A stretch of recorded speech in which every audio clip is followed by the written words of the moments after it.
What if you could glimpse the future of air combat? The future is now. The secret American fighter jets and aerial weapons of tomorrow are being developed today. Incredibly powerful engines push fighters to the edge of space.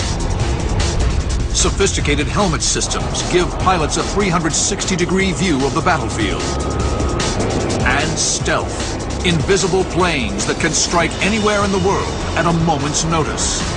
But with every advance, the enemy will be sure to counter, even striking in space itself. This isn't science fiction, but actual scenarios based on known diagnostics.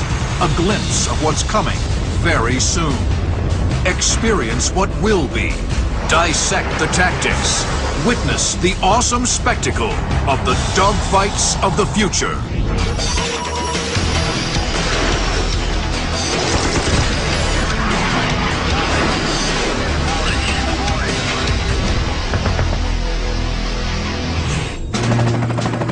June 20th, 2016. A United States Coast Guard air rescue helicopter races into hostile territory. America's military is on high alert. A civilian aircraft has been shot down by a foreign power, and a rescue effort must be mounted. To provide air cover, the Air Force scrambles a flight of 4 aircraft. F-22 Raptors, the most formidable fighter aircraft ever constructed.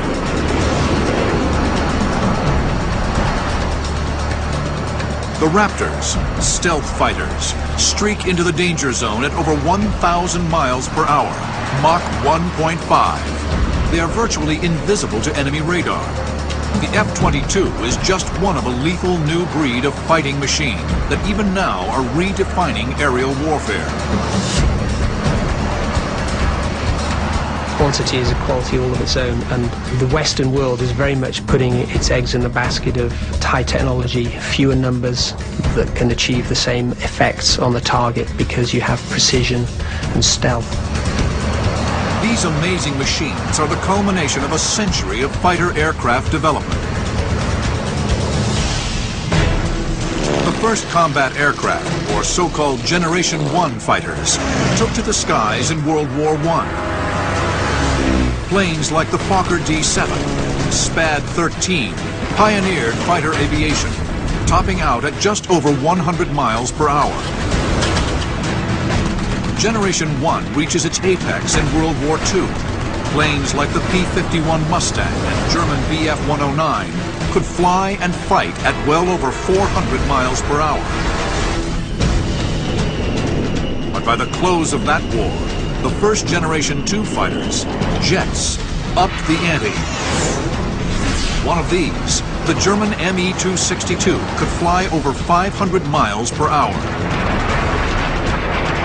After the war, the United States and Soviet Union developed their own Generation 2 aircraft,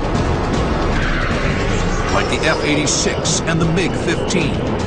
They pushed over 600 miles per hour, near the sound barrier, in clashes over Korea. Lessons learned in the Korean conflict, coupled with far more advanced electronics, spurred a leap in speed and killing power for Generation 3 aircraft, like the F-4 Phantom and Soviet MiG-21. They topped out at over twice the speed of sound, some 1,400 miles per hour. Third Gen began to introduce avionics types of engagements, radar-guided missiles, and the air-to-air engagement. By the early 1970s, Generation 4 fighters like the American F-14 and F-15 were deployed. These aircraft featured far more sophisticated avionics. The electronics suite that supports navigation, radar, and weapons.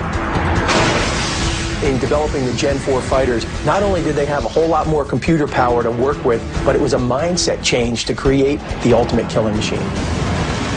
But no matter how fast or well armed, The advance of ground radar and surface-to-air missiles during the 1970s and 80s meant that entire sections of sky could be denied to even the finest Generation 4 aircraft.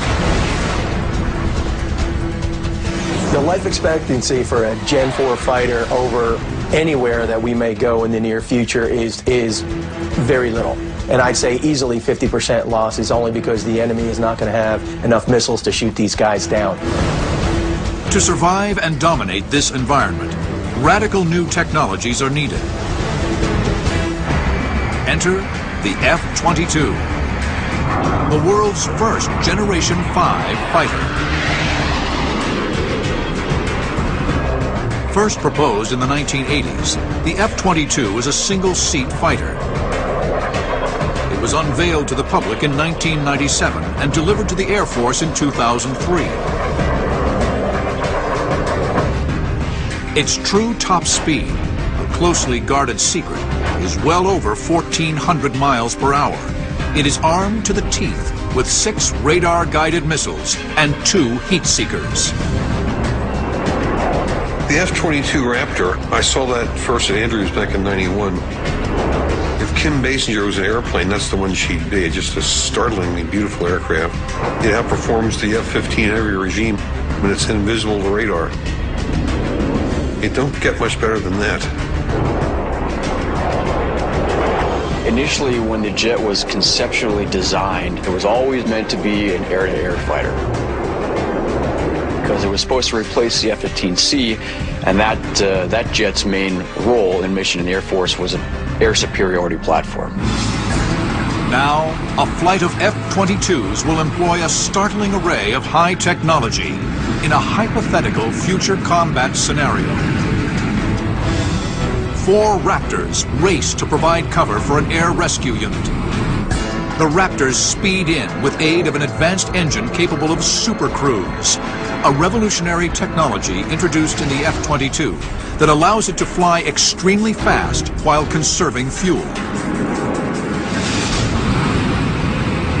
Super Cruise utilizes a powerful Pratt & Whitney F-119 PW-100 engine and sleek aerodynamics to allow the F-22 to fly faster than the speed of sound for long periods of time without aid of an afterburner.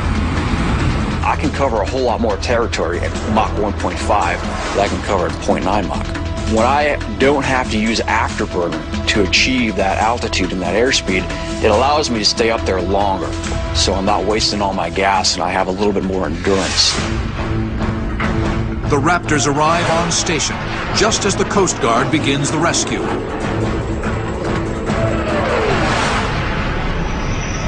Then, the Raptors detect a formation of 14 enemy MiG-29s on radar. Suddenly, with no warning, the MiG-29s fire on the rescue helicopter.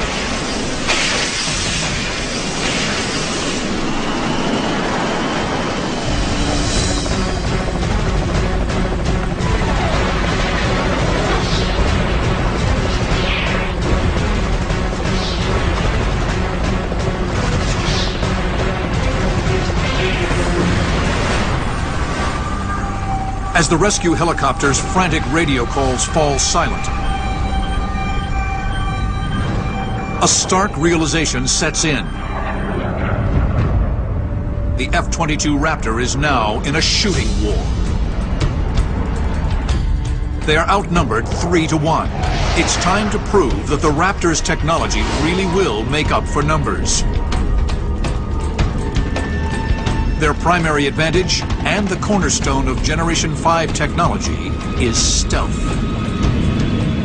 People don't understand how diabolical stealth is. A stealth aircraft is not completely invisible to radar, but if you track an aircraft, it means you have to track every sparrow and dragonfly in the sky. Stealth is not only the shaping of the airframe, but the materials used in the airframe for the sole purpose of not reflecting radar pulses back to the bad guy's radar. That first came into what we call an attack airplane as opposed to a pure fighter in the F-117 Nighthawk. The F-117 uses a uniquely shaped airframe to scatter radar energy. The odd angles made it unstable in flight, and the radar-absorbent coating was expensive to maintain. This early type of stealth could not be used in an air superiority fighter like the F-22. So engineers developed an improved form of stealth called planform alignment. Planform alignment orients flight surfaces and small structures on the aircraft at the same angle. The result is something like a camera lens that shapes and focuses radar energy and directs it away from the detecting station. This allowed engineers to design a much smoother, more aerodynamic shape for the F-22, making it stronger, faster, and more maneuverable than the F-117.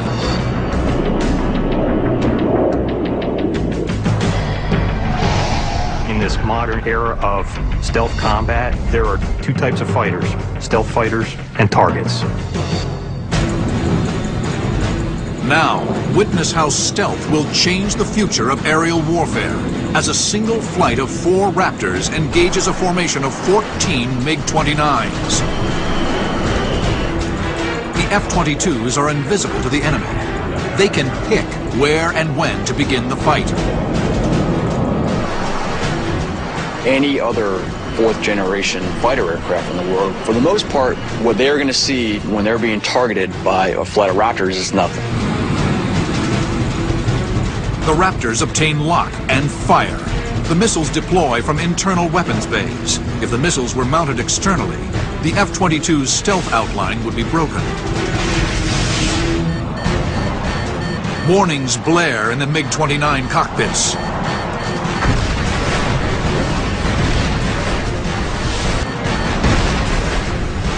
The bad guys won't know they're in a fight until airplanes start blowing up, which is kind of a tough way to learn that lesson.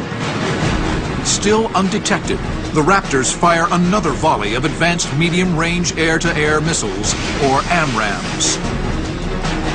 These AMRAAMs are AIM-120Ds, top speed over 2,000 miles per hour. They could be on operational U.S. fighters sometime after 2010. The D possesses better range and guidance than the AIM-120C in use today. Both are so-called fire-and-forget missiles. Once it is halfway to the target, the missile's onboard radar takes over to guide the 45-pound high-explosive warhead to impact. So what that basically allows us the capability to do is designate a target, and once its own radar acquires a target, then it allows us in the cockpit to basically forget about that missile. The MiG-29s take evasive action, deploying chaff to confuse the missile's homing radar. Some manage to cheat death, but in the end, 8 are destroyed or damaged. The rest retreat to friendly airspace. The engagement typifies the strengths of the F-22 in a dogfight of the future. What does 5th generation give you, 4th generation doesn't? You'll know where the other guy is. You'll know what he can do. You'll know he can't reach you and you can reach him. You'll always engage from an advantage, and the advantage is tremendous. But just as the Americans believe the fight is won, an ominous signature appears on long-range radar. Nearly 150 miles to the east, an even larger enemy force of 24 Su-30 MKI flankers and Mirage Rafales race to the aid of the MiG-29s. The F-22s are outnumbered.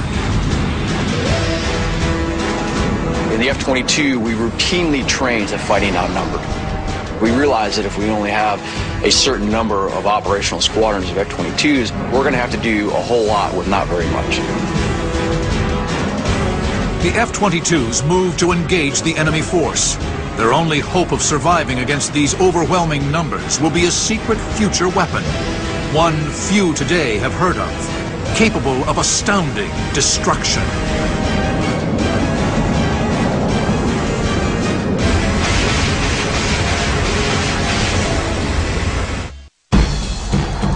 June 20th, 2016. In a hypothetical combat scenario, based on what we now know of future aerial warfare, a flight of F-22 Raptors engages a large formation of 24 Su-30 MKI flankers and Mirage Rafale fighters.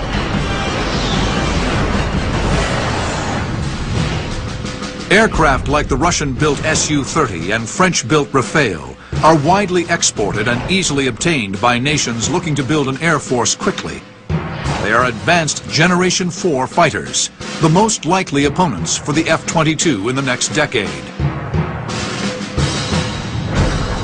The Raptors are heavily outnumbered, but virtually invisible to radar, and at a safe distance of 80 miles away. As they sort through incoming data and develop a plan, they are aided by the F-22's sensor fusion, or integrated avionics, a technology that no other fighter possesses. Previous generations of fighters, like the F-15, separated avionics into individual systems, requiring the pilot to interface with several different panels spread throughout the cockpit. But the F-22 integrates all of these systems into one unified interface, all at the pilot's fingertips via 3 liquid crystal displays in the cockpit. What pilots don't lack for is data. What they need is information. And sensor fusion gives them information instead of just lots of data from different sensors. With this, the pilot spends less time monitoring basic systems and more time making combat decisions. It creates an outstanding situational awareness picture for the pilot. You see the bad guy farther away, he doesn't see you. And then you get the first look, first shot, first kill. And the more of those that you can do before he even knows you're in the area, the war can be over very quickly. Between them, the F-22s only have 12 missiles left. They'll need more firepower to engage the huge enemy formation in front of them. They enlist the help of a pair of nearby B-1Rs. The B-1R, first outlined by Boeing in 2004, is a proposed replacement for the venerable B-1B Lancer, a supersonic strategic bomber in service since 1986. The B-1R has a top speed of Mach 2.2, twice that of other heavy bombers like the B-52. If built, it would be equipped with the same powerful engines the F-22 uses, the Pratt & Whitney F-119. This means the B-1R will have supercruise, just like the Raptor. Add advanced radar and a full complement of 20 AIM-120D missiles to the mix, and it is clear how formidable this future weapon could be.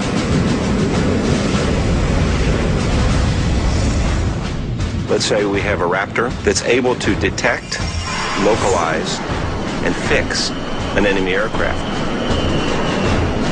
Transmit that information back to a command and control circuit or to the bomb truck or the missile truck itself. And then have the missile truck fire the missile against the enemy. The large aircraft, like a B-1, can carry so many missiles that it doesn't really impact when one is fired. And they can also afford to fire 2 or to ripple missiles if they need to. This sort of highly technological teamwork between multiple air assets is another key aspect of how a future air war will be waged. Before the B-1R attack, the stealthy Raptors will engage the enemy formation by firing their remaining radar-guided missiles. Not enough to take out the whole formation, but enough to sow confusion and panic. They hope this will protect the unstealthy B-1Rs from counterattack. The Raptors move in. A complete radar portrait of the enemy force is drawn from sensors all over the F-22. Even the skin of the plane itself is a sensor, called the Distributed Aperture System. What that is on each of the aircraft's skin, along the wings, there's thousands of tiny little receivers, passive receivers, that can take in signals intelligence. These are very good for missile warning. They give you a very good idea of what's coming at you. The F-22s fire their remaining AMRAAMs. All that's left in their weapons bays are close-range, heat-seeking missiles. The volley tracks the enemy formation, boring in on their mark at over 2,400 miles per hour. At this speed, it takes just 7 seconds for the missiles to cover the final 5 miles to the target. All of a sudden, the bad guy's flight starts falling apart. Everybody's scrambling, try to get away from the missiles. Chaff, flares, whatever it takes. Then, the Americans complete their 1-2 punch. Like a team of Special Forces soldiers deep in enemy territory, the F-22s, still undetected, relay targeting coordinates to the B-1Rs via a secure broadband data link. They ripple fire missile after missile from the AMRAAM's maximum effective range of 120 miles. It's a 21st century version of the Archer's fusillade in medieval combat. Missile warning radar in the enemy cockpits once again raises the alarm, but to no avail. The enemy is too disorganized from the Raptor attack to effectively counter.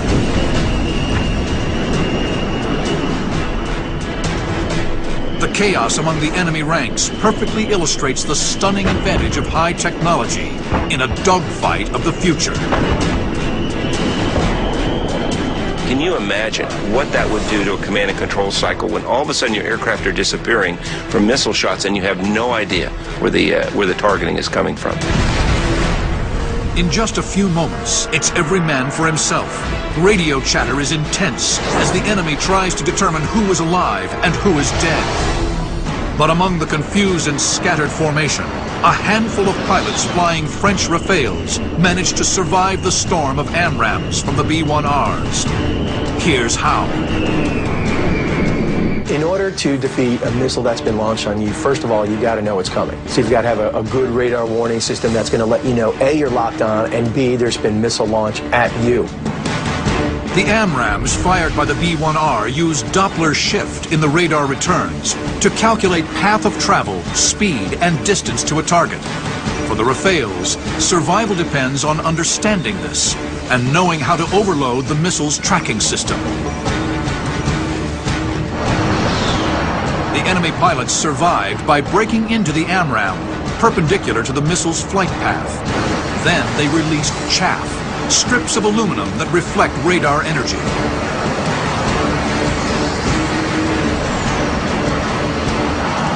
If you go past 90, 110, 120 degrees and dive for the deck, there is not a missile that is going to be able to track you down. The 6 remaining Rafale fighters now move against the distant B-1Rs, the only target their radars can find. A volley of missiles roar past Mach 3 in pursuit of the B-1s. This moment in the dogfight demonstrates just how vulnerable an unstealthy Generation 4 aircraft will be in a future air war. The aircraft is damaged, but not knocked out. The B-1 pilots go full throttle, with a top speed over Mach 2. They're fast, but not fast enough to outrun a Rafale in full afterburner. Their hopes rest on the dogfighting prowess of the F-22s, who move in to engage the enemy within visual range.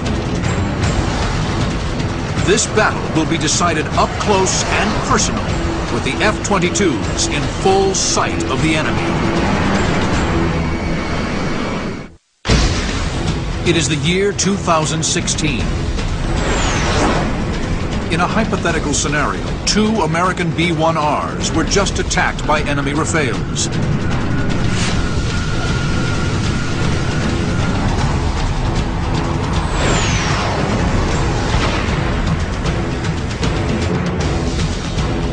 Now it's up to a flight of F-22 Raptors to intercept the Rafales before the B-1s are lost. It's 4 F-22s versus 6 Rafales. The Dassault Rafale, with a top speed of Mach 2, is a formidable foe. The Though it is not stealth, the Rafale possesses a reduced radar cross-section, the details of which remain classified. With no long-range missiles left, the Raptors will be forced to move within visual range. It's a scenario that has been repeatedly declared extinct. Especially when you talk to the defense contractors today, because they are always talking about the importance of sensors and systems and avionics and how we've really gotten beyond the dogfight. And it's always turned out that we do get back into these close-in conflicts where you're going to be eye to eye with the opponent. It's not going to change. I mean, a line of sight can be at 500 miles or it can be 100 yards, depending on the circumstances of the engagement. The other guy can just get lucky and get in close, in which case the F-22 Raptors have to show how well it can maneuver. The Raptors assign targets. I'm going to go to the merge and I'm going to get the job done. Now, like I said, if I can't shoot BVR, then I've got to go within visual range to get the job done. In seconds, one of the Raptor pilots spots a glint of metal on the horizon. The Rafale breaks into him. Within visual range, stealth no longer hides the Raptor. They speed towards the merge, roaring past each other at over Mach 1. Just like dogfighters of years past, these 21st century pilots turn into each other to initiate combat. Unlike previous generations, the F-22's onboard computer is actually monitoring how the maneuvering is stressing the aircraft. If I'm asking the jet to do something, the computer decides that it would overstress the airframe, it won't let me do it. And in an F-15, the jet will not prevent you from over-G the aircraft. The F-22 will prevent me from overstressing the airframe to ensure the long-term health of the airframe. Finally, the F-22 gains lock and fires. The Rafale dives and brakes, releasing flares to draw off the missile. This engagement is over.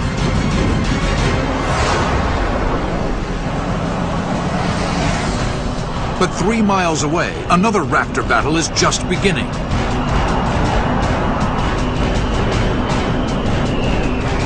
He's locked in a vicious circling fight with another Rafale. This F-22 pilot uses an advanced maneuvering technology called thrust vectoring to gain the advantage on his enemy.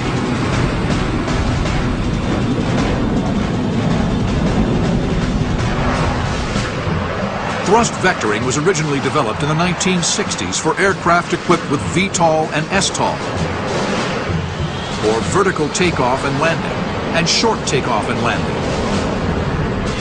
Engineers quickly realized the benefits of the technology for tactical maneuvers. Thrust vectoring is basically taking the exhaust out of the back of the engine and being able to steer it in a certain axis of flight. It's almost like a garden hose effect, if you will.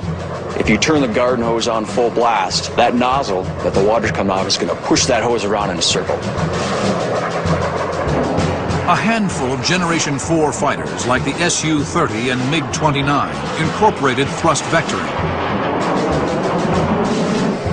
But not the American F-15C. The Air Force made up for this by perfecting the technology in the F-22 Raptor. As the Raptor turns, the aircraft's onboard computer makes tiny adjustments of the thrust nozzle to improve the turn radius of the aircraft. Everybody talks about thrust vectoring as if there's some magic switch you push or something like that. There's not a light that comes on that says thrust vectoring's working. And so it's blended very smoothly. The pilot has no idea when it's moving. And so it's just effortless. The airplane flies and points and does what he wants it to do.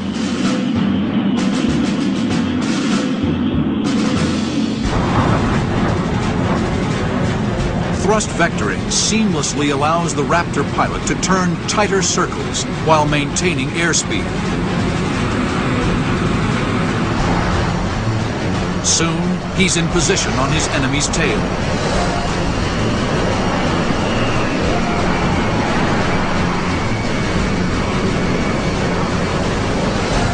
But suddenly, A second Rafale crashes the party. The enemy gains a feint lock on the F-22 and fires. A missile warning blares in the Raptor pilot's helmet. If I'm looking back over my shoulder and I see a puff of smoke and a missile flying my way, there are certain evasive maneuvers that I will take as a fighter pilot to try and defeat that missile. It's a combination of maneuvering and chaff and flares. The F-22 easily breaks the missile lock, but the maneuver has put him out of position. Now he must work with his fellow pilots to turn the tables. The scenario where I'm in my fighter and I'm in a world of hurt and I need some help. My buddy, who I've been training and flying with for 5 years, that guy or that gal will stop at nothing to come and put their life on the line to save mine. Voice communications between pilots are handled by the Raptor's integrated avionics system. The second Raptor quickly comes to the aid of his fellow pilot.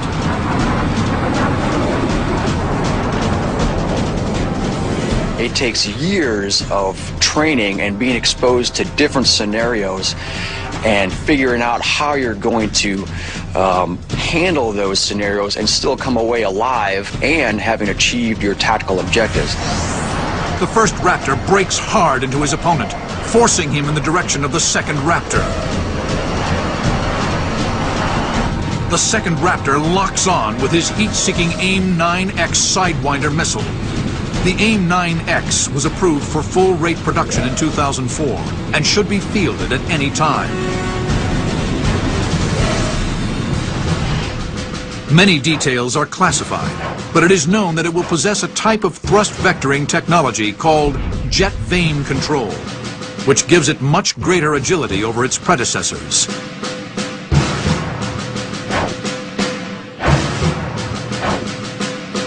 The AIM-9X can also lock onto targets up to 60 degrees angled off its nose, known as an off-bore sight shot. The F-22 easily gains lock and fires. The Rafale is obliterated. But the first F-22's not out of the woods yet. Another enemy missile rockets toward him. He brakes, releasing flares. The missile lock is broken, but the enemy is still on his tail. He must do something drastic. The American will perform a dazzling maneuver called Pugachev's Cobra, named for a Russian test pilot who first performed it. He'll use thrust vectoring to force his tail down and his nose up. His airspeed will plummet, forcing the Rafale out in front of him. A move like this could easily get out of control for a Generation 4 aircraft equipped with thrust vectoring. But the Raptor's computer-aided flight systems will ensure the pilot stays in command. The Raptor pilot pops his nose up. His airspeed drops.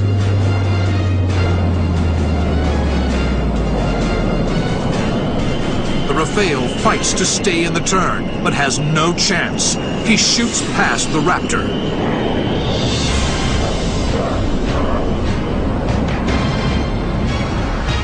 The move demonstrates perfectly how pilots of the future will use technology to exert far greater control over their aircraft. Everything he does is completely under control. He's controlling every motion. None of it's ballistic. He can stop those things at any point he wants and turn it around and go the other way. The Raptor gains lock and fires a Sidewinder. The missile hits home.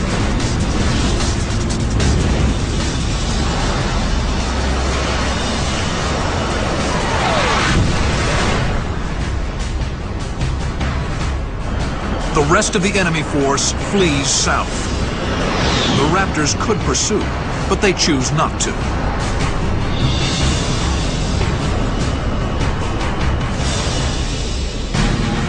In air-to-air combat, the United States Air Force believes the F-22 will remain dominant for at least the next 20 years.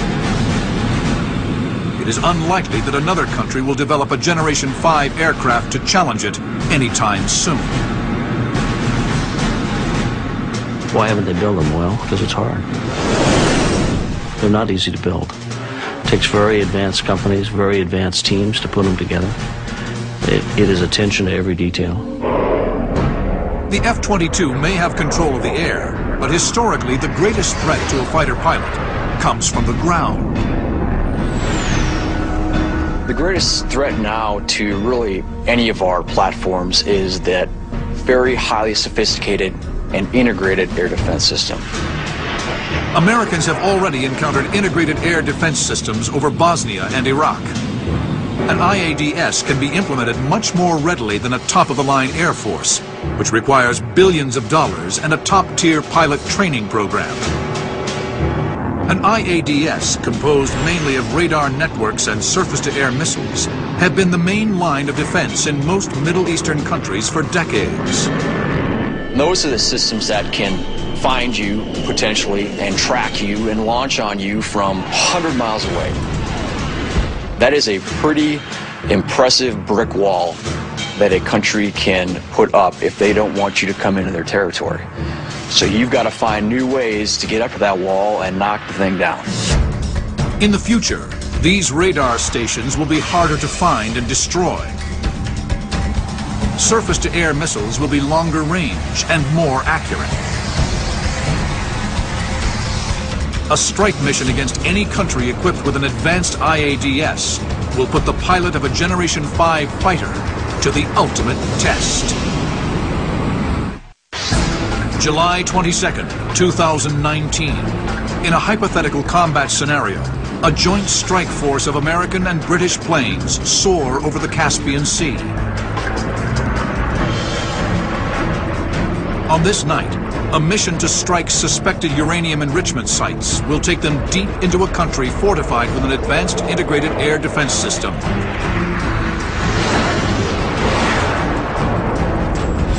At the tip of the spear will be a formation of 4 F-22s escorting 12 F-35 Lightnings, the Joint Strike Fighter. The F-35 began its development process in 1996. The design mandate called for a versatile aircraft that could smoothly move between ground attack and air superiority roles.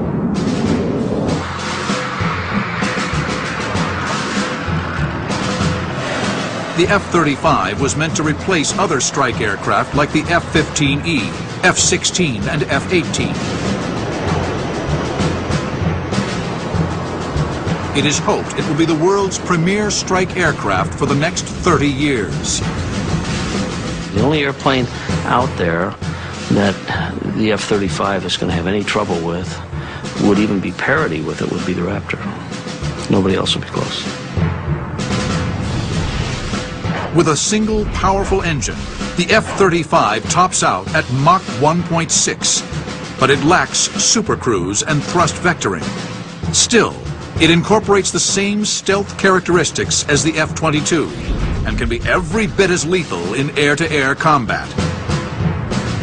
F-35 is more optimized for both the air-to-air and air-to-ground kind of role that it's involved in. A little less maneuverable than an F-22, but certainly comparable to all the fourth-gen aircraft. It is a single-engine fighter, carries about 18,000 pounds of gas on it, so it will be able to fly at very, very significant ranges on a single engine. In a future air war, the F-35 will perform a variety of functions, as opposed to the F-22, which is specialized for air-to-air combat. The F-35's airframe is easily and cheaply adapted for many types of missions. Variants are already being built. One is an Air Force mission from fixed base. One is for the Marine Corps version from L-class carriers as well as austere basing. And the third is for the U.S. Navy, which lands on the large CV-class carriers. It's going to be a very, very interesting change to aerial combat when you have stealth fighters deployed from ships where the enemy really doesn't know where they are. So you think about a 600-mile radius based anywhere around the globe that's 70% water, really is a game-changing kind of aircraft. The F-35 as well as the F-22 use an incredibly powerful radar called Active Electronically Scanned Array, or AESA radar. AESA is another key technological advantage that Generation 5 aircraft will have in a dogfight of the future. It can stare at a very wide picture and give you a very good sense of what your targets are both on the air and in the ground. It's a very big improvement over previous radars, which were mechanically scanned, meaning that they had to move back and forth, and they did it much slower, and so the pilot didn't have as clear or as instantaneous as a picture as he would today with the newer AESA radar. Looming before the strikers is a formidable electronic fortress. The IADS of the next 10 years will be incredibly lethal. Surface-to-air missiles will carry on-board radar, essentially becoming fire-and-forget weapons, unlike their predecessors, which were controlled from the ground. Radar systems will become smaller and more mobile, making them harder to locate and destroy. So the first wave of an attack would probably involve your very stealthy vehicles. Why would you use these in the first wave? Because stealth, in essence, shrinks the view of the bad guy's air defense system. The search and targeting radars in an IADS create a virtual picket fence. But the initial strike force of stealth attackers will slip through the gaps in that fence, positioned to destroy the defenses. One of the things we want to do is create a corridor or a safe entry point and exit point for our strikers to go in and to deliver that desired weapon. One of the ways we'll do that is by taking down the enemy defenses systematically. The F-35s and F-22s pierce the radar net undetected. But as the strike force steals in, another formation of friendly aircraft enters the area. Immediately, targeting radars across the IADS switch on. But the formation isn't what it appears to be. It's a diversionary force of 8 MQ-9 Reapers, Unmanned Combat Aerial Vehicles, or UCAVs. For the unmanned combat air vehicles, the potential is virtually limitless. It's only limited by what kind of imagination we can apply to their capability. Early UCAVs, like the MQ-1 Predator, were used to great effect in Iraq and Afghanistan. But a successor to the MQ-1 was already in the works. Operational versions of the MQ-9 Reaper were first delivered to the Air Force in 2007.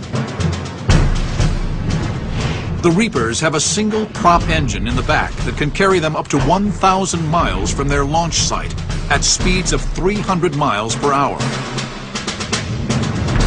If nothing else, we know that one of the reasons people are intrigued in this technology is UCAVs, UAVs, they don't have mothers. So they are, in fact, not expendable, but able to mitigate risk. If you don't have to put a pilot into danger to accomplish a mission, that's good. You can afford to lose the platform, perhaps. Yeah, they're expensive, you don't want to lose it. But if they really have to go into a high-threat environment, a vicious air defense system, yeah, let the drones go in. For this reason, UCAVs will be an integral part of any future air campaign. The formation of MQ-9 Reapers trips the enemy's air defenses. Surface-to-air missile sites launch. A bevy of SA-23s race toward their targets at Mach 4.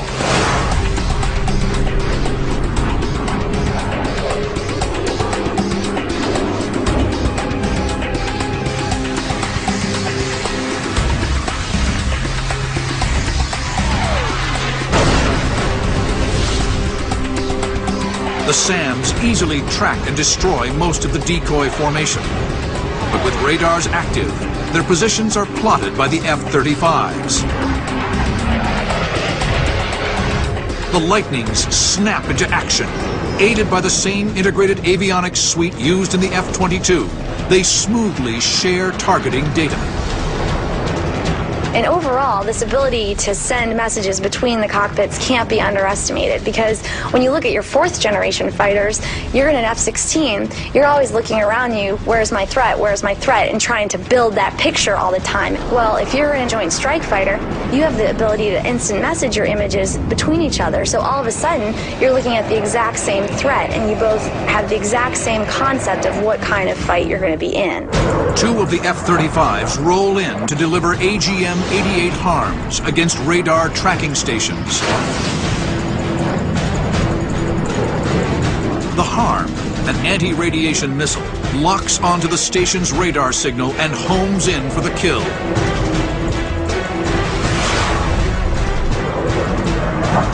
Two more F-35s fire on the SA-23 launch sites.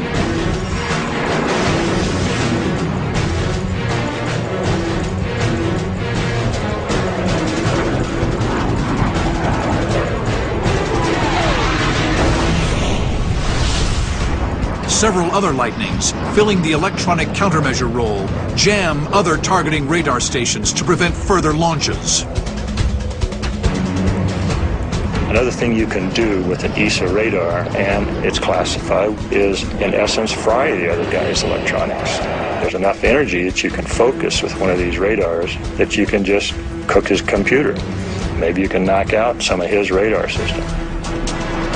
The F-35s have met with spectacular success, clearing a corridor for bombers to travel straight into the target. A pair of B-2 Spirits, the venerable stealth bomber, now enter the corridor on a final run-in. The F-35s maintain the corridor, but suddenly a new threat appears on their cockpit displays. They know their role must change quickly. The enemy has scrambled two separate formations of MiG-35 fighters. One is headed for the target area. The other moves in from the west. The Raptors can easily handle one formation. The Lightnings will be forced to deal with the second. The shadow boxing is over. The Lightning must now demonstrate that it isn't just a ground attack plane. It's a dogfighter as well. July 22nd, 2019. After devastating enemy surface-to-air missile sites, a flight of F-35 fighter bombers must now engage in air-to-air combat. 8 MiG-35s threaten the strike package from the west. The MiG-35 was first unveiled in 2007. The successor to the highly regarded MiG-29, the MiG-35 utilizes a thrust vectoring engine, AESA radar, and advanced avionics. Like the MiG-29, the Russian-built MiG-35 will be heavily marketed to foreign buyers. Although stealth aids the coalition forces, a pair of B-2 Spirits en route to the target area are still in danger. At close range, the enemy may be able to resolve even the low cross-section of a B-2. Probably the most wonderful thing you could have as a MiG pilot would be to see a big, large black Dorito chip flying at 0.7 Mach at 35,000 feet over your homeland, and saddle up for a guns kill at 500 yards behind it. Fortunately, the F-35s are up to the task of protecting the bombers. It is a swing-roll aeroplane in the sense that it can do both air-to-air and air-to-ground at the same time.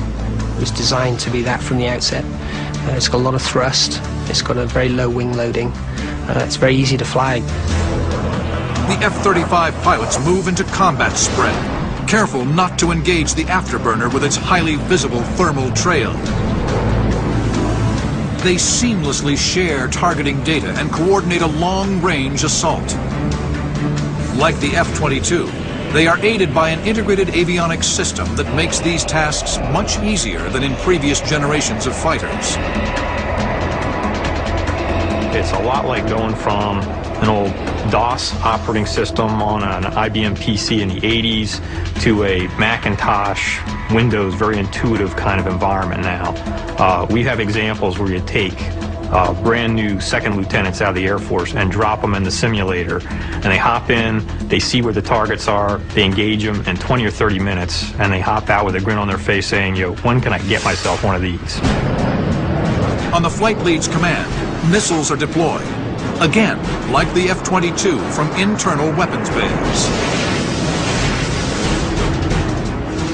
The AMRAAMs race toward their targets. The MiG-35 use AESA radar to jam the missile's guidance. With hard maneuvering, they fight to break lock.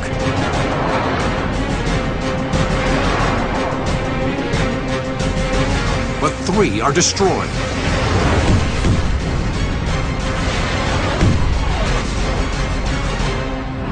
The F-35s monitor the attack from a safe distance. But for one pilot, the situation has changed. A missile has jammed in the bay door. This hypothetical illustrates that even in planes of the future, Murphy's Law is at work. The malfunction disrupts the stealth outline of the Lightning. In moments, his position is betrayed to every radar station in the area. The surviving MiGs move in to intercept. Surface-to-air missile sites track his every move. This pilot will have to use every advantage the F-35 has to get home alive,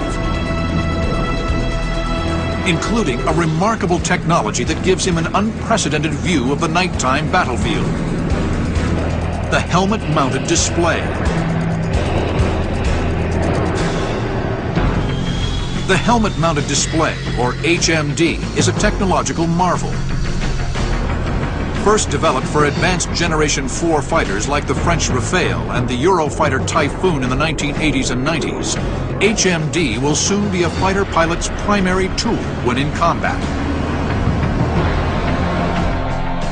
An American HMD has been designed for use in the F-35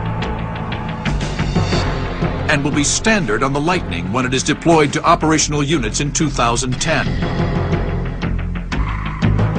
I can't go into too much detail, but essentially in the F-35, the helmet-mounted display is the primary flight instrument. So here, the cockpit is very much designed to be secondary in some respects to the helmet. While previous fighters displayed navigation and targeting information on LCD screens or a heads-up displays, the HMD projects this information onto the pilot's visor. So without looking down at anything, he can look around and scan and see where the enemies are, where his wingmen are, and begin to just select and engage them without looking down at anything. The HMD integrates radar and infrared information to present a 360-degree view of the battlefield.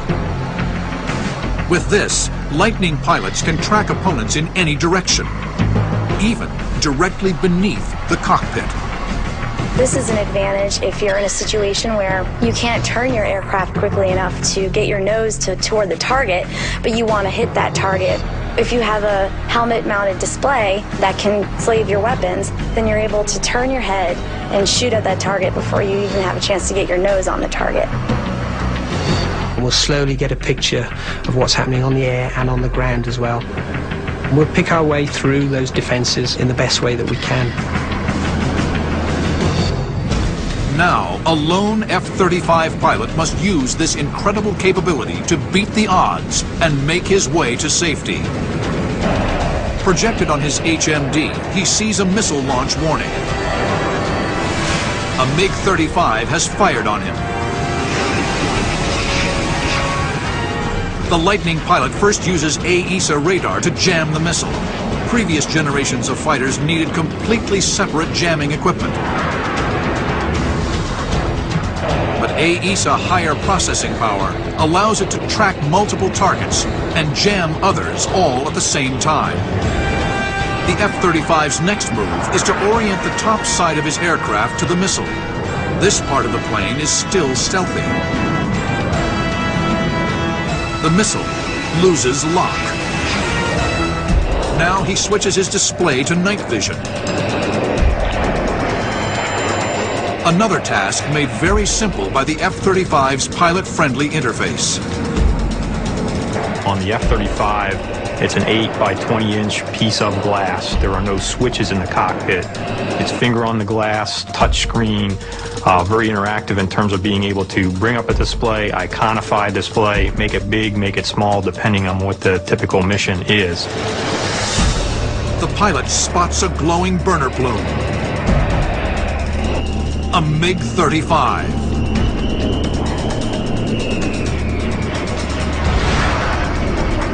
The Lightning pilot slaves his missiles to the HMD. The missile's seeker head will now work to obtain lock on anything the pilot looks at. Just a glance, and the enemy's fate is sealed. But simultaneously, a SAM launch warning is projected onto the Lightning pilot's HMD.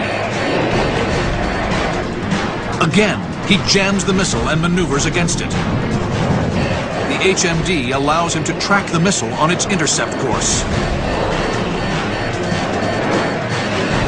But then another warning breaks the pilot's concentration.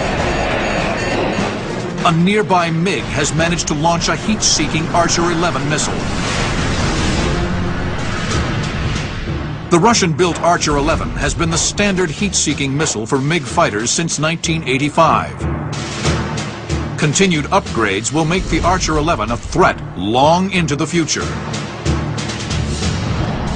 These Archer 11 short-range missiles, which are supposed to be better than the AIM-9 Sidewinder, they don't get as confused by flares as, for example, the Sidewinder on the F-22. The Lightning turns into the missile and deploys flares, but the Archer is equipped with an onboard computer that can distinguish infrared countermeasures from an aircraft engine. The F-35 is trapped, with a SAM in front and an Archer behind. To survive, he'll need the F-35's extreme maneuverability aided by its advanced fly-by-wire system. Fly-by-wire was something that was introduced on fourth-generation aircraft. The F-16 was the pioneer of that technology. It was fly-by-wire from the pilot's stick to the computer, and then it went through a conventional hydraulic system out to the flight control surfaces. But the F-35 goes one step further. The computer takes pilot inputs, then relays them to still more processors that control the flight surfaces individually. So it's very, very maneuverable, and it has to be, but very, very benign in situations like landing on a carrier or landing in a STOVL kind of configuration. As the SAM closes in, he rolls, punching chaff and flares. The Archer missile hesitates for a moment, then detonates, blasting shrapnel directly into the SAM's path. The Lightning streaks north, now safe within the SAM-free corridor he and his fellow pilots blasted away earlier in the night. He's informed that the rest of the MiG-35s have all been shot down, and the B-2s have successfully reached the target. The mission is accomplished, but the pilot's brief experience in an unstealthy F-35 is a stark reminder of just how vital the technology is. For an Air Force built on it, a scenario in which the stealth advantage is negated will quickly become a nightmare.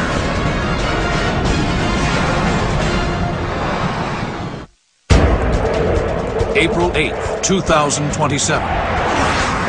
In a hypothetical future combat scenario based on known diagnostics, a formation of 8 French-built Rafales flies a patrol over the Pacific Ocean. A flight of 4 American F-22 Raptors accompany them. even 20 years into the future, this remarkable aircraft is expected to remain the dominant air superiority fighter. I would say, based on all of the things I've read and all the things I've heard, we are at least a couple decades away from having to really face a significant or a viable fifth-generation threat. When that technology finally catches up to where the United States is today, guess what? The Raptor is going to evolve. The Raptor 2 decades from now, that some kid's going to be flying and I'm going to be sitting at my desk, is going to be nothing like the Raptor that's flying right now. It will kick the snot out of the Raptor today. Although most of these upgrades are top secret, one is assured. By 2011, the U.S. military expects to add a helmet-mounted display to the Raptor's arsenal of high technology. At 10:42 a.m. local time, the Raptors detect an ominous signal on long-range radar. A flight of 18 Su-30s. An aircraft not flown by any allied nation. The enemy formation appears on the Raptor pilot's HMD. The Americans monitor their progress, relaying instructions to the unstealthy Rafales. At a range of 25 miles, the Su-30s fire on the Rafales. A salvo of long-range radar-guided missiles. They streak towards their target, covering 1 mile every 2 seconds. The Raptors' rules of engagement prevent them from intervening. They are forced to watch from the sidelines as 2 Rafales are destroyed.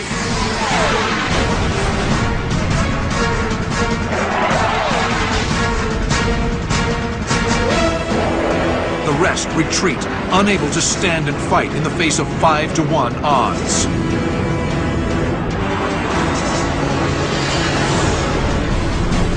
Just then, the Americans are cleared to engage the MiG-35s in a novel way. The lead Raptor data links the coordinates of one of the enemy fighters to a 767 with a circular turret on its nose. The nodule contains a high-energy solid-state laser capable of vaporizing an enemy aircraft from a range of 90 miles. The aircraft is a platform for whatever weapon you want to put on it. We started off with a gun, we went to some rockets, then we went to guided missiles. And if a beam-type weapon, a directed energy weapon, is the next step, then it's logical to expect that we'll put that on as well. It sounds like science fiction, but defense contractors are already at work on weaponized lasers. The concept dates back to the 1980s and the Reagan administration's Strategic Defense Initiative, nicknamed Star Wars. These lasers were meant to target and destroy Soviet ICBMs.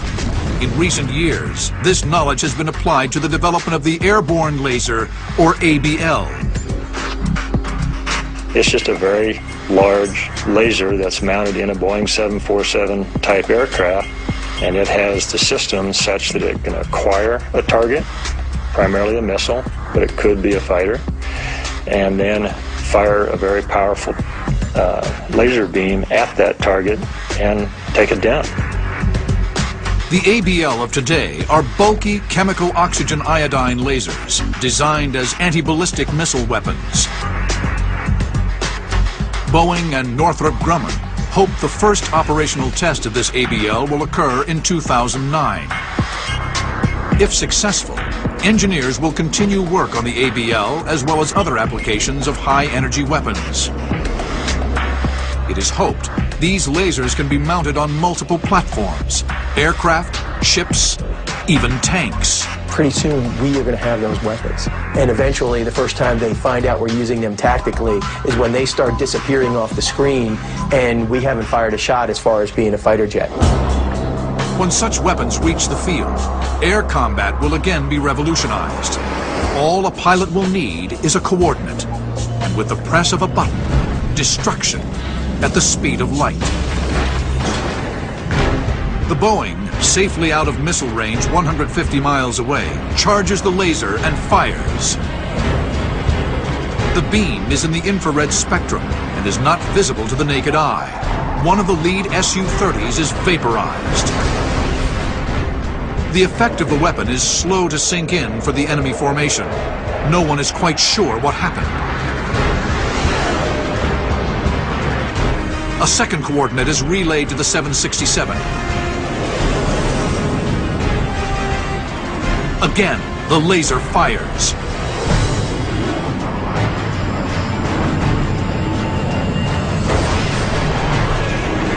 Now the Su-30s take evasive action, diving toward the Pacific to flee the lethal ray. With open war at hand, the Raptors secure permission to engage any hostile target.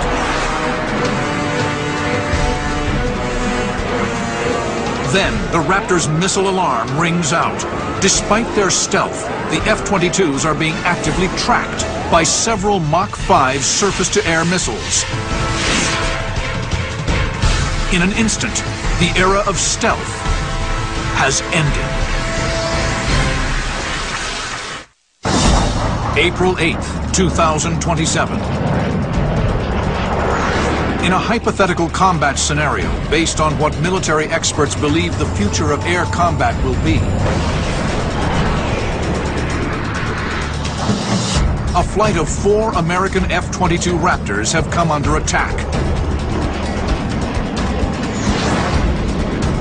A salvo of surface-to-air missiles are tracking them. They've locked onto the stealthy F-22s using low-frequency radar, a vulnerability of stealth technology exploited by the Serbs in Kosovo in 1999. During this conflict, an F-117 Nighthawk was lost to a surface-to-air missile that was modified to use low-frequency radar to lock onto targets. The drawback of this type of radar is the huge amount of clutter it detects. This is why no one else has been able to duplicate the feat. Though they say that low-frequency radar could possibly see stealth aircraft if it was computer-aided and they were able to clean up all the clutter and then actually focus in on a stealth aircraft. To say that's a viable option, sure, possibly. With the amount of computer power we have these days, that could possibly happen. But you still have to know exactly where in the sky to look for a stealth airplane. The Raptor pilots take immediate evasive action.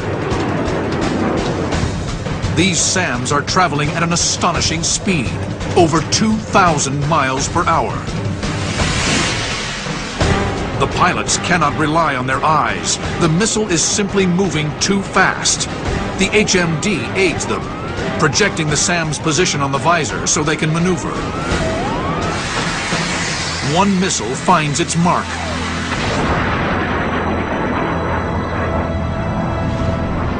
Hurling deadly shrapnel into the air like firing a shotgun the size of a telephone pole directly into the Raptor. The American is forced to punch out.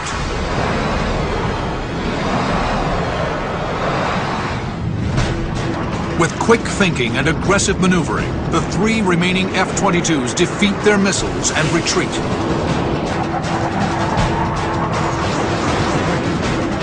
But as they withdraw, another warning blares. They've been fired on again. This time, radar-guided air-to-air missiles, seemingly launched out of the clear blue sky. This adversary seems to have Generation 5 technology. I think the first time we face a Gen 5 fighter as the United States, it's going to be a surprise. We're probably not going to know they have it. The Raptors scramble to defeat the missiles.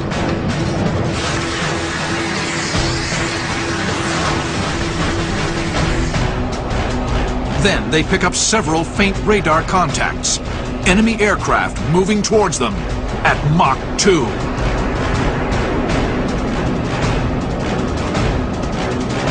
The Raptors move into full afterburner and speed towards the merge. Efforts to gain a lock for an AMRAAM shot fail. Moments before they reach visual range, AWACS confirms the identities of the mystery planes. Russian-designed Sukhoi Su-47s.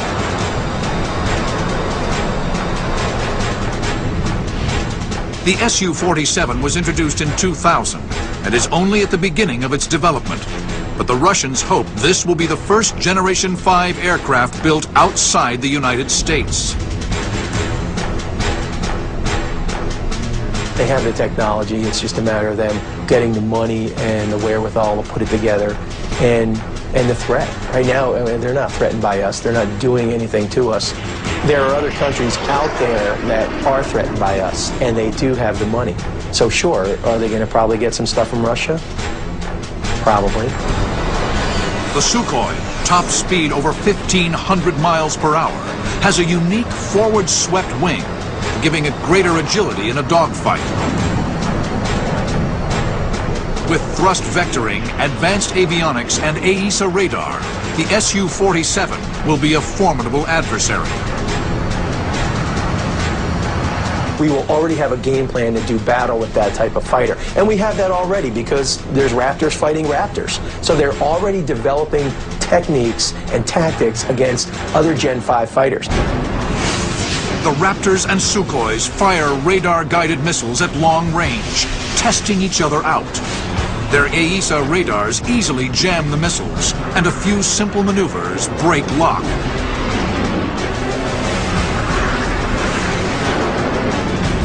In this scenario, technology is a virtual wash. It's pilot versus pilot. One unlucky Raptor pilot attracts the attention of 3 Sukhois. No matter how high-tech the aircraft get, we are going to need to keep developing our dogfighting skills, because there can come that situation where you do get stuck in a phone booth with somebody, and if you don't dispatch with them quickly, the 4 or 5 other guys coming up at you will eventually get you. The Su-47s engage the F-22 at close range, firing heat-seeking missiles. The enemy pilots contain the fiercely maneuvering American F-22. Despite their best efforts, they can't knock the Raptor out. The West way of fighting is you allow the individual to assess the situation on site, and then he makes the determination, or she makes the determination, that this is the way I'm going to fight this battle. The American uses the F-22's spectacular maneuverability in close to gain position for a shot. In an instant, he swivels his head up.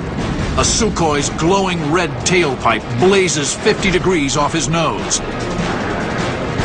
His sidewinder locks.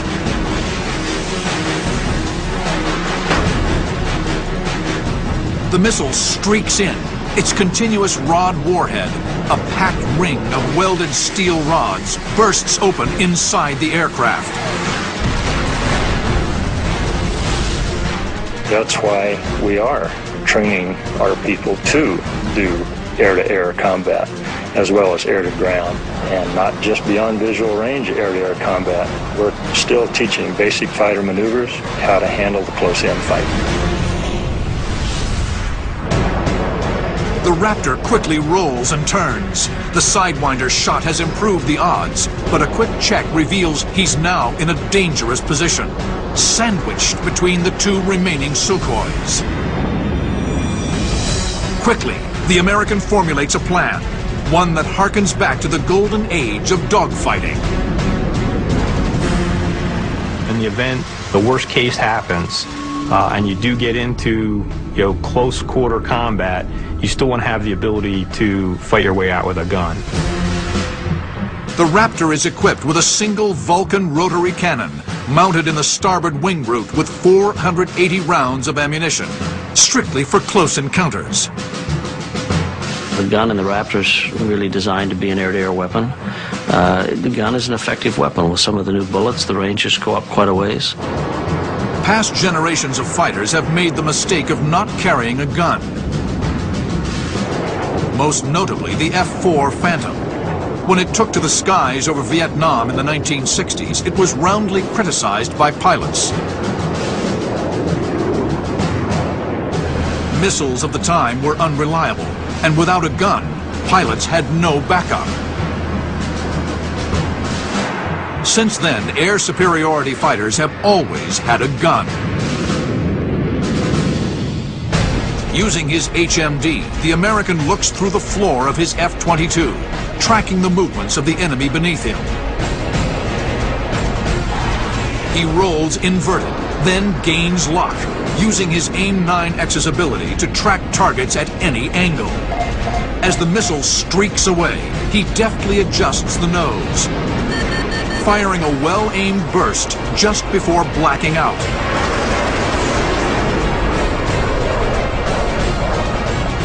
He comes to just in time to see the missile impact the first Sukhoi. Now alone, the American tries to re-establish contact with his fellow pilots. One other has survived the lopsided battle. 2 Raptors were lost in the engagement.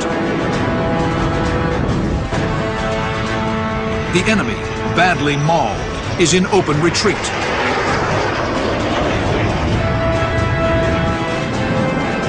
The Raptors form up and head east. But as they retreat to safety, garbled transmissions begin trickling in. Command and control has clearly taken a hit. Then the Americans receive shocking news.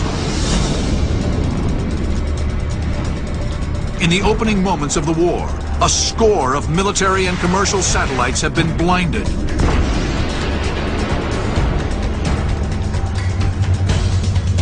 The battle has moved to space.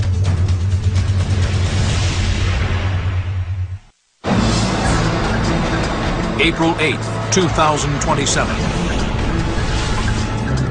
War has broken out over the Pacific.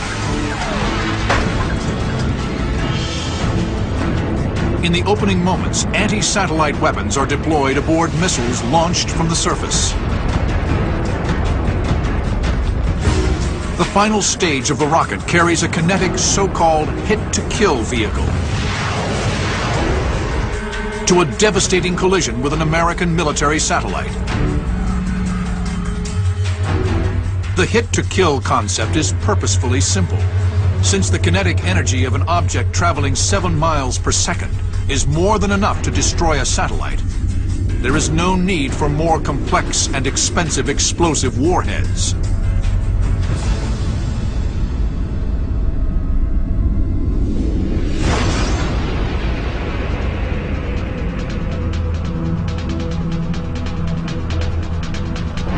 American forces engaged in the fight are crippled. We are very satellite dependent. GPS is very important to almost everything we do tactically, to developing a big picture, to transmitting information back and forth from our command and control circuits. You've got a nation that wants to use anti-satellite technology to knock out that capability. Just talking in the military sense, we do rely on the spaceborne platforms for a lot of information: intelligence, surveillance, reconnaissance, communications, missile warning, navigation, and even weather. At present, no government publicly acknowledges the development of space weapons. But in February 2008, as a test, the U.S. shot down one of its own aging spy satellites. Seen here in the actual footage, a modified anti-aircraft missile was launched from a ship. The collision was designed to destroy the satellite's fuel tank full of toxic hydrazine. Upon impact, an explosion. The gathering vapor cloud indicated the mission was successful. This test was performed in response to a similar feat by the Chinese in 2007. To defense experts, this points to a clear desire to potentially project military power into space. Going clear back to winning the West days, the cavalry really wanted that high hill for observation purposes. Well, for many decades now, space has been the high ground. If you are an adversary knowing that that has become such a strength, maybe a dependency, therefore maybe a vulnerability, it is very possible, it's not unreasonable to think that an adversary might use space as a medium for denial as well. But satellites could also be disabled without destroying them. Powerful ground-based lasers could be employed, targeting the satellite's optics. Our satellites have experienced something they call dazzling. So lasers fired from the Earth into optical systems on our satellites can temporarily blind them or blind them permanently if they hit the right sensor in the optical system to where you burn it out or you just flash blind it. Just then, the Americans detect a fast-moving vehicle skipping through the upper atmosphere at Mach 18, 9 times faster than anything in the air today. They quickly identify the threat, a Russian-built scramjet, a hypersonic space plane capable of flying the length of the continental United States in 20 minutes. Luckily, the Americans have been working on similar technology and dispatched their own scramjet to intercept the enemy. The history of air combat has always been measure, countermeasure. As soon as somebody develops a capability, somebody else will develop the counter capability to that. Since the 1970s, spaceplane technology has been viewed as a possible method of hypersonic travel at speeds in excess of 3,000 miles per hour. This concept was made famous by the Rockwell X-30 in 1986, seen here in animation produced at the time. President Ronald Reagan heralded an era in which spaceplanes would ferry passengers from New York to Tokyo in 2 hours. But the X-30 never made it off the drawing board. The program was canceled in 1993 due to budget cuts. The X-30's scramjet propulsion system, however, has not gone away. The Air Force is currently experimenting with the X-51, a vehicle meant to simply test the functionality of a scramjet engine or supersonic combustion ramjet. The engine itself is a simple power plant with no moving parts that harnesses the high pressure of air entering the intakes at supersonic speed. The compressed air is mixed with fuel and ignited to create very high propulsive thrust. The day may come when you can use that sort of engine to get us up into the very high reaches of the atmosphere and then perhaps into space. The big kicker is once you get into space, you have to have your own oxygen in order to burn something in space because there's just nothing up there to do that. The projected speed potential of scramjet-powered craft is thought to be near Mach 25, an astonishing 20,000 miles per hour. 10 times that of the fastest conventional jet aircraft in history, the SR-71.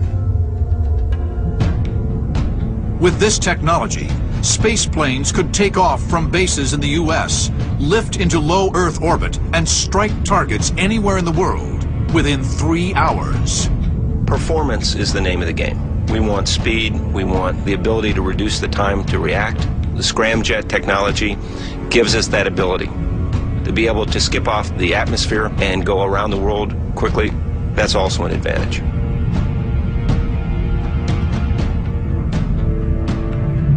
Both spacecraft accelerate, slipping free of Earth's atmosphere into orbit 100 miles above the surface. The American maneuvers within range of the enemy scramjet. Since conventional missiles are useless in the vacuum of space, the only armament the scramjets carry are beam weapons, high-energy lasers similar to those currently being researched for missile defense. The stage has been set. For the first time in history, 2 pilots will duel to the death at the very edge of space.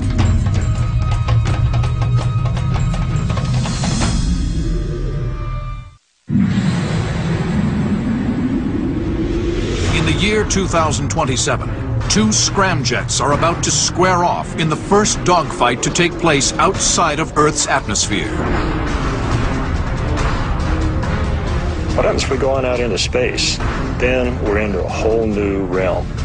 What does that mean in terms of fighters? Well, if you're going to have two space planes duking it out in Earth orbit, we have to change a lot of things because physics rules out there no different than it does in the atmosphere.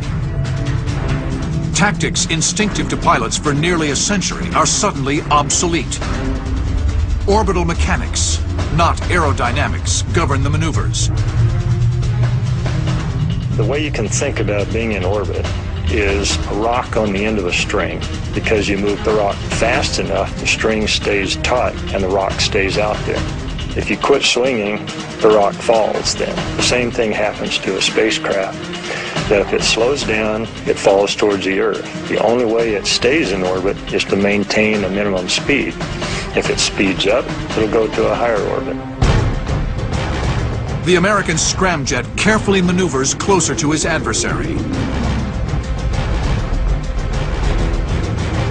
The jockeying for position in orbit is slow and deliberate, a far cry from the turn and burn dogfights of the first 100 years of aviation.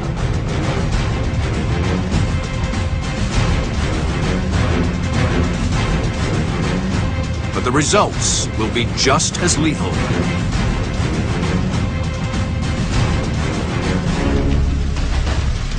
The Americans' only weapon is a high-energy laser, the most plausible weapon for a space plane to use. Recoil from conventional weapons like guns or missiles would drastically affect the scramjet's position in orbit. The American finally positions himself for a shot. The laser charges. He fires. The invisible beam arcs out, boring through the enemy scramjet's engine.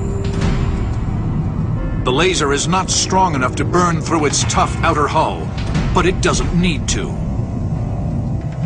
As the scramjet decelerates, he drops into the atmosphere. The friction of re-entry superheats the aircraft. The tiny surface damage near the scramjet's engine cracks and opens.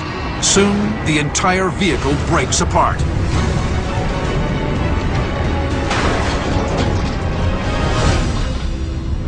For the American, victory is bittersweet.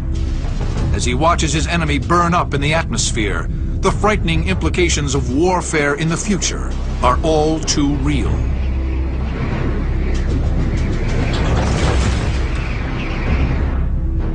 From here to the very edge of space, to the traditional dogfight taking place in Earth's atmosphere, the nature of air combat has changed.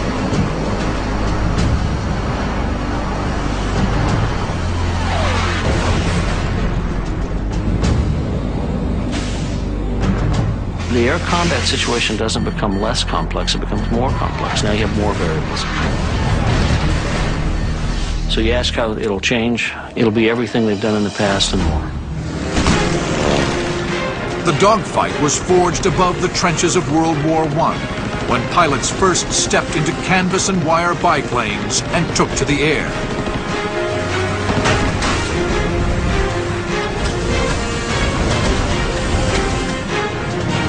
Its golden age came 30 years later, when incredible, powerful piston-driven fighters clashed over Europe and the Pacific.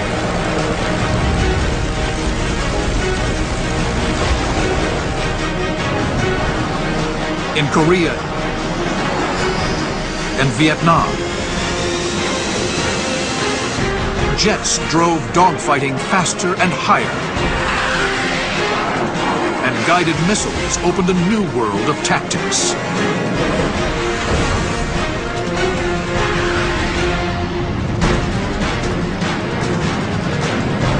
The modern age of air combat has seen astonishing leaps in technology. And there is no reason to think this progress will be slow.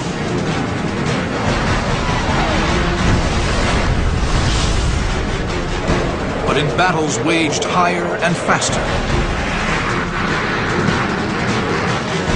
in ever more complex machines, the courage and savvy of the fighter pilot is one thing that will never become obsolete. Regardless of the degree of autonomy, regardless of the degree of sophistication in networks and architectures, a pilot is still a pilot. There will always be a need to fly aircraft aggressively and capably against other aircraft. And there will be dogfights in the future. It's guaranteed. Exactly how long they will last, who they'll be with, what the outcomes will be, those are all up to the participants. And the pilots of the future may not look and may not think exactly the way I did, but they will adapt. I am very confident.